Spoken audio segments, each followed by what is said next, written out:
Assalamualaikum warahmatullahi wabarakatuh. Berikut Ibu akan menjelaskan mengenai majas atau gaya bahasa.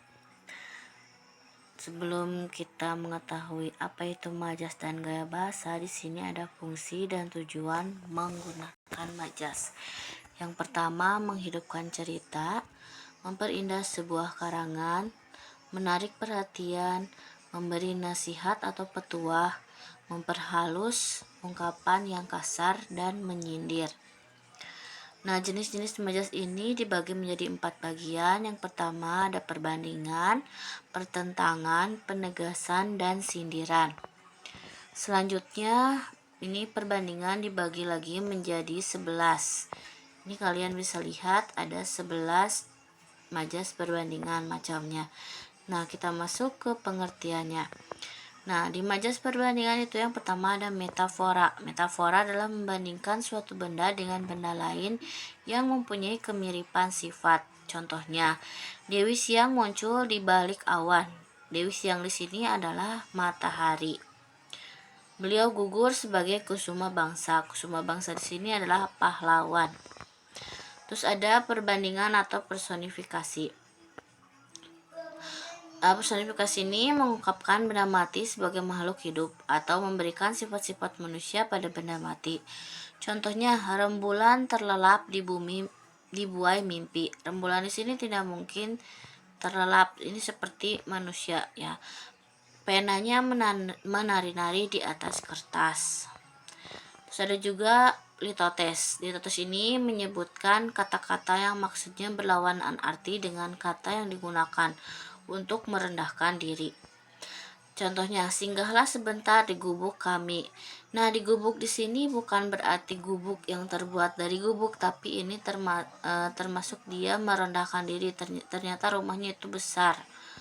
Makanlah dengan seadanya. Nah, seadanya di sini misalnya ada nasi, ada daging ayam seadanya, tapi itu udah ada gitu ya. Tidak benar-benar dengan garam atau dengan kerupuk, tapi kan itu emang seadanya dia merendahkan diri. Ada eufemisme. Eufemisme ini menggunakan ungkapan halus atau sopan sebagai pengganti ungkapan yang dianggap kasar atau tidak sopan. Misalnya kalian sebagai siswa kan suka permisi Bu, saya mau ke belakang. Ke belakang di sini ke kamar mandi ya, bukan ke kantin. Atau ada juga Bruno adalah anak yang kurang pelajaran, atau dengan kata lain dia tidak pintar. Nah, ada juga hiperbola. Hiperbola adalah mengandung pernyataan yang berlebih-lebihan dengan maksud untuk memperhebat, meningkatkan kesan dan pengaruhnya.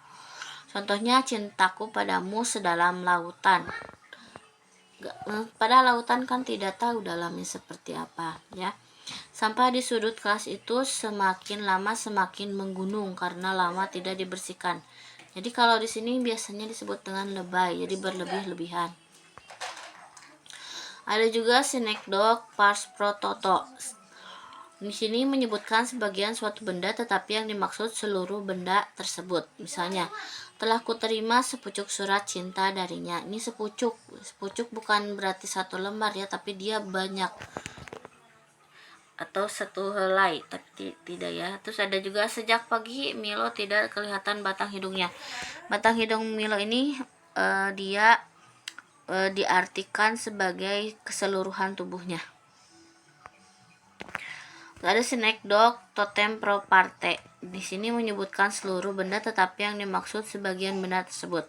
Misalnya contohnya Indonesia memboyong emas dalam Olimpiade Beijing 2008 lalu.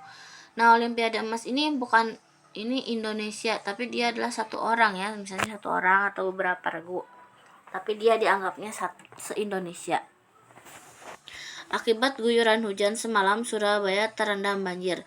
Nah, Surabaya di sini kan ada beberapa kecamatan dan beberapa desa ya. Jadi di sini dianggapnya satu Surabaya kota. Terus ada metonimia, menyebutkan kata sebagai ciri atau sangat erat kaitannya dengan benda yang dimaksudkan. Contohnya presiden, ini biasanya berhubungan dengan merek ya. Kalau metonimia itu merek. Presiden berkunjung ke Papua naik Garuda. Garuda di sini bukan burung atau merek suatu makanan ya, tapi Garuda di sini adalah merek maskapai penerbangan. Saya pergi ke sekolah naik Kijang. Nih Kijang di sini juga bukan berarti dia naik Kijang hewan, tapi ini adalah merek suatu mobil.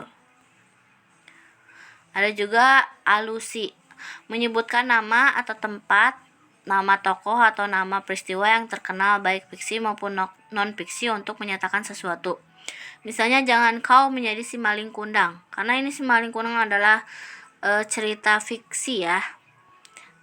Ada juga cerita non-fiksi, misalnya tragedi bom Bali masih menyisakan trauma bagi sebagian orang. Jadi seperti itu alusi. Terus ada alusio, menggunakan ungkapan yang isinya sudah lazim atau umum. Nih, bersikaplah seperti padi, semakin berisi semakin merunduk. Itu sudah umum ya atau lazim digunakan peribahasanya.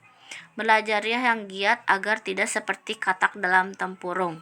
Ya seperti itu peribahasanya. Jadi ungkapan atau peribahasanya sudah lazim didengar, sudah biasa. Ada simile, majas perbandingan yang menggunakan kata istilah, misalnya bak, ibarat, laksana, seperti, dan bagaikan. Contohnya, bedanya seperti langit dan bumi, atau kulitnya halus mulus bak sutra, cintanya laksana pewarna, pawana, ya. Jadi seperti itu. Ibu akan sampaikan dulu satu macam majas, karena masih banyak lagi macam-macamnya dan masih banyak lagi klasifikasinya. Di sini Ibu akan bahas dulu majas perbandingan. Baik, terima kasih untuk hari ini. Mudah-mudahan kalian sebelum nanti Ibu kasihkan, kalian bisa mencarinya terlebih dahulu dari macam-macam majas yang ketiganya yang belum.